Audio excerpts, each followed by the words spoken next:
اخلاق حسن خلق، جس کا اردو ترجمہ عام طور سے خوش اخلاقی سے کرتے ہیں لوگ، لیکن خوش اخلاقی جب اردو میں بولتے ہیں تو اس کا مفہوم، اس کا مراد اس سے بہت ہی ایک تنگ دائرے میں بہت ہی محدود مطلب ہوتا ہے خوش اخلاقی کا۔ دماغ میں یہ بات ہوتی ہے فلاں آدمی بڑا خوش اخلاق ہے، تو خوش اخلاقی سے لوگ یہ سمجھتے ہیں کہ ذرا مسکرا کر بات کر لی، ذرا سا کوئی ادب کے ساتھ، تمیز کے ساتھ، سلیقے کے ساتھ بات کر لی، اور تو اس کو خوش اخلاقی لوگ سمجھتے ہیں۔ لیکن یہ بھی خوش اخلاقی کا ایک حصہ ضرور ہے، لیکن یہ دین میں جب یہ کہتے ہیں ہم کہ ہم اخلاق درست ہونے چاہیے، تو تنہا اتنی بات کافی نہیں، بلکہ اخلاق کے درستی کے لیے بڑا وسیع مفہوم رکھتا ہے اخلاق کی درستی، قرآن اور حدیث کی روشنی۔ اللہ تبارک و تعالیٰ نے قرآن کریم میں اور احادیث میں نبی کریم سرور دو عالم صلی اللہ علیہ وسلم نے حسن خلق کی بڑی زبردست تاکید فرمائی۔ ایک حدیث میں نبی کریم سرور دو عالم صلی اللہ علیہ وسلم نے ارشاد فرمایا کہ انما بعثت لاتمم مکارم الاخلاق، کہ میں بھیجا ہی اس کام کے لیے گیا ہوں دنیا میں تاکہ لوگوں کو اعلیٰ درجے کے اخلاق، ان کے اخلاق کی تکمیل کروں، ان کے اخلاق کو درست بناؤں۔ اس کام کے لیے مجھے بھیجا گیا۔ اپنی بعثت کا مقصد آپ نے یہ بیان فرمایا کہ اخلاق کی درستی اور اس کی تکمیل۔ اور مشہور آیت ہے جس میں نبی کریم صلی اللہ علیہ وسلم کو دنیا میں بھیجنے کے مقاصد بیان فرمائے، تو فرمایا ہم نے اس لیے بھیجا تاکہ یہ قرآن کی آیتوں کی تلاوت کریں، کتاب اور حکمت کی تعلیم دے اور تزکیہ کریں، پاک صاف بنائیں۔ پاک صاف کس چیز کو بنائیں؟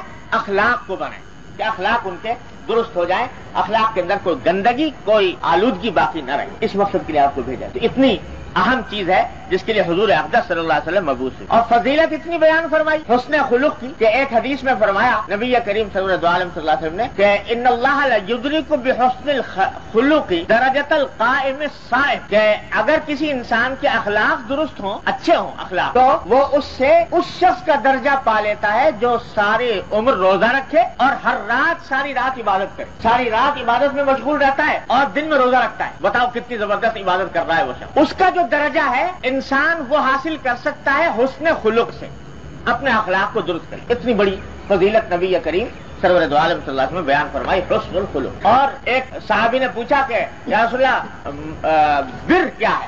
بر کے معنی نیکی، جسے اردو میں کہتے ہیں۔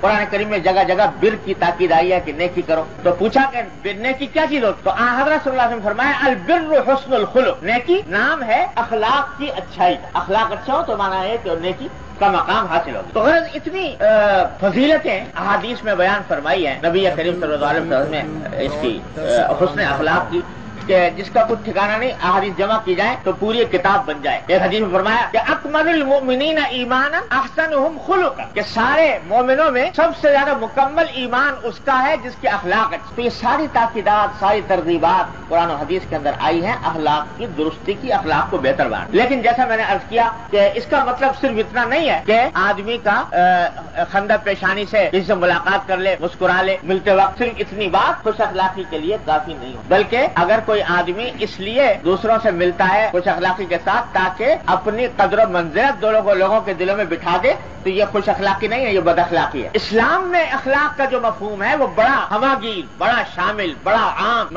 مفہوم ہے۔ اخلاق جمع ہے خلق کی، ذرا خوب سمجھ لیجئے، اخلاق جمع ہے خلق کی، اور خلق کے معنی ہوتے ہیں یہ اندر کی ایک کیفیت ہوتی ہے، دل کی اندر کی کیفیت ہوتی ہے کہ انسان کے باطن میں، انسان کے دل میں ایسی صفتیں پیدا ہو جائیں جو اللہ کو مطلوب ہیں، اور ایسی صفتوں سے دل خالی ہو جائے جو اللہ کو مبغوض ہیں، اللہ کو ناپسند۔ یہ ہے خلق، حسن خلق۔ چنانچہ یہ حسن خلق جو ہے یہ ہمارے ہاتھ پاؤں کا کام نہیں، چہرے بشرے کا کام نہیں۔ چہرہ بشرا اور ہاتھ پاؤں اس کو ظاہر ضرور کرتے ہیں، لیکن کام یہ ہاتھ پاؤں کا اور چہرے بشرے کا نہیں ہے، اس کا تعلق دل سے ہے، کہ دل کی درستی ہو، دل کے اندر صحیح صفتیں پیدا ہو اور بری صفتوں سے انسان کا دل پاک۔ اب یہ کیا کہ صاحب مل تو لیے مسکرا کے اور بظاہر بڑے اچھے طریقے سے پیش آئے، اندر دل کے اندر بغض بھرا ہوا ہے، کینہ بھرا ہوا ہے، حسد بھرا ہوا ہے، دل میں یہ خیال ہے کہ یہ آگے کیوں بڑھ گیا، اس کے پاس دولت کیوں زیادہ آ گئی، یہ کیوں ہم سے آگے نکل گیا۔ اس قسم کے خیالات دل میں بھرے ہوئے ہیں اور زبان سے میٹھی میٹھی باتیں کر رہا ہے اور